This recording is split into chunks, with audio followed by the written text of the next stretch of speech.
Merhaba tekrar. Mercedes-Benz Fashion Week İstanbul'un ilk gününden, ilk dijital moda haftasının ilk gününden devam ediyoruz. Şimdi Belma Özdemir'in şovunu izledik. Yanımda tabii ki de Belma var ve Burçin ve Deniz var. Şimdi koleksiyonu hep beraber konuşacağız. Evet Belma, Neon Life diyorsun. Evet, Neon Life. Neon Life peki bu koleksiyon...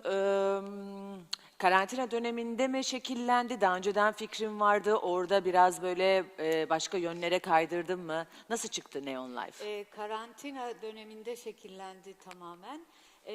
Bu dönem bizim hayatımızı sorguladığımız bir dönemdi biliyorsun. Hepimiz yeni yapılanmalar içerisine girdik. Kendimizi yeniden inşa etmeye çalıştık. Burada da asıl neon koymamın ismi, koleksiyonumun adını neon koyma sebebimse renklerin canlı olup vurgulu olması. Bu da bize pozitif bir enerji depoluyor diye düşünüyorum. Yani bir terapi taktik uyguladım diyebiliriz koleksiyonumda. Renk terapisi evet, uyguladım çünkü diyorsun. gerçekten hani koleksiyonu yaparken de yapma aşamasında renkle karşılaşan direkt tepki veriyor. O yüzden gerçekten rengin önemi büyük. Peki formlarında filan nasıl bir şey Formlarda yakalamak da, istedin? Şimdi şöyle yine ihtiyaç doğrultusunda bir koleksiyon hazırlamaya çalıştım. Çünkü artık yaşam biçimimiz değişti ve tamamen ne bileyim Zoom toplantılarından tutun da Evde daha çok vakit evde geçirmek. yaşam geçirdiğimiz için daha güncel nitelikli koleksiyon hazırlamak istedim. Üstlere önem verdim. Renklere önem verdim ve aynı zamanda aslında basic olmasına rağmen detaylarla, aksesuar nitelikli detaylarla değişik şeyler yakalamaya çalıştım. Evet, o zaman şimdi hemen Deniz'e dönüyorum önce, sonra Burçin sana geleceğim.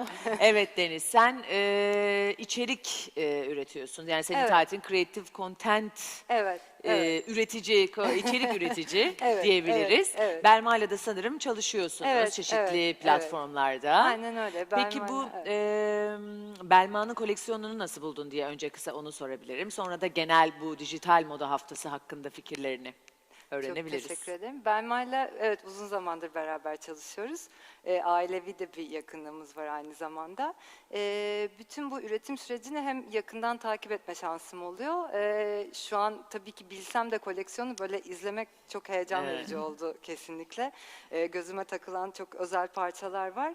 Bütün bu neonun yanında da ayrıca çok yumuşak renk geçişleri olduğunu hani gözlemledim. Bu da ayrıca hani hoşuma gitti.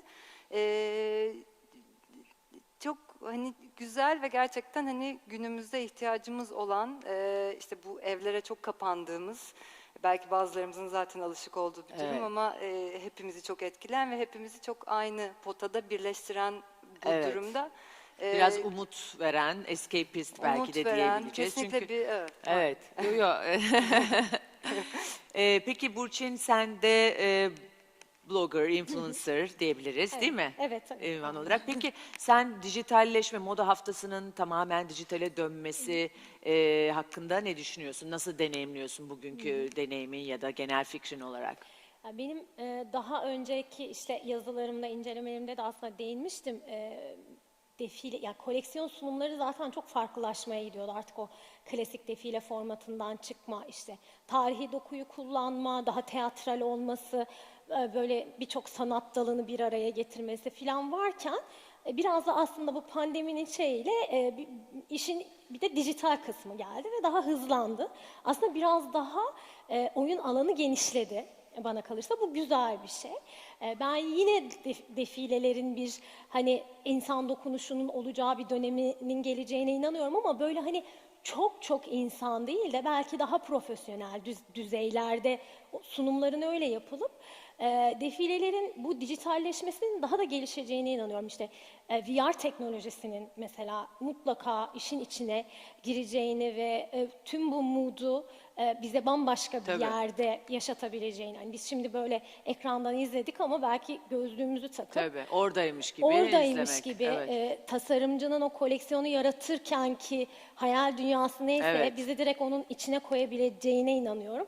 Ve o yüzden de bu teknolojilerin biraz bu anlamda ivme kazanacağını düşünüyorum. Hani hep olacak diyorduk ama daha Şu anda yavaştı. mecburiyetten de daha da hızlanmak Daha ve da yatırımların hızlandı. daha bu yönde gitmesi Evet. zorunlulaştı. Şimdi açıkçası o da beni heyecanlandırıyor. Çünkü neden olmasın? Hani zaten moda hani hep böyle daha bir şovun işte hayal gücünün, yaratıcılığın zaten çok bol olduğu bir şey. Onu böyle dijitalle de harmanlayıp o noktalara taşımak çok daha güzel olur. Evet, ilginç yani. Ben de hep düşünüyorum ama tabii hani tasarımcıların, modacıların da en önemli, sanatçıların en önemli ilham kaynağı o insan Evet. etkileşimi de çok lazım Evet. olacak. Ama bir yandan VR dediğimiz Artificial Intelligence, AI bunlar zaten geldi, geliyor, gelecek, iyice hayatımız içine girecek.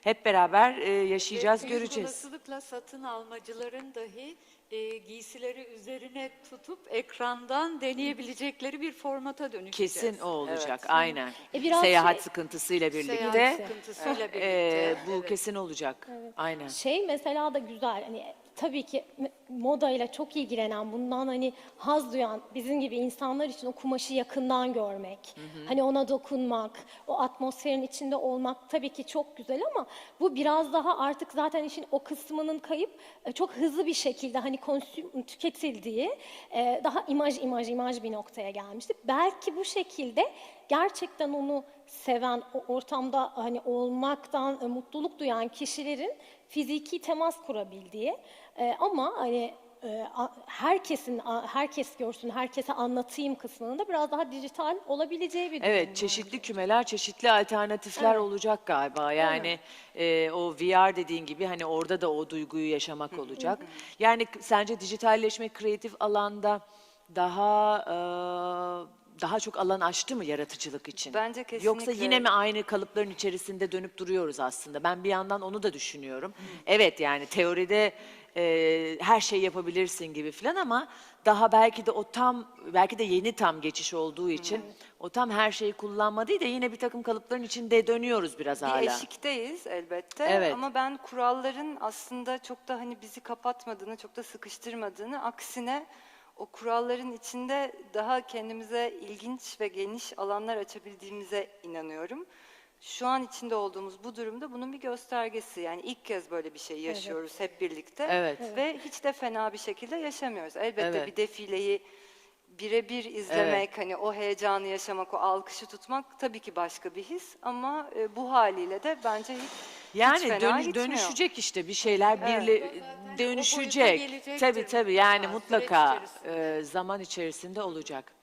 Evet. Çok teşekkür ediyorum ben hepinize ama senin bir yayının var Belma. Bir yere gitmiyorsun. Biz bir telefon alabilir miyiz? Belma kesip mi yapacağız? Okey. Tamam. Tamam. O zaman biz şimdilik yayınımızı bitiriyoruz. Birazdan Belma sevgili Nil Kara İbrahimgil'le bir Instagram canlı yayını yapacak. Hemen yapacak değil mi? Devam edin yani izlemeye ya da neyse. O zaman şimdilik kapatıyoruz. Belma'nın Nil yayınından sonra tekrar görüşürüz. Çok teşekkür ederim geldiğiniz için. teşekkürler. Teşekkür ederiz. Bye bye.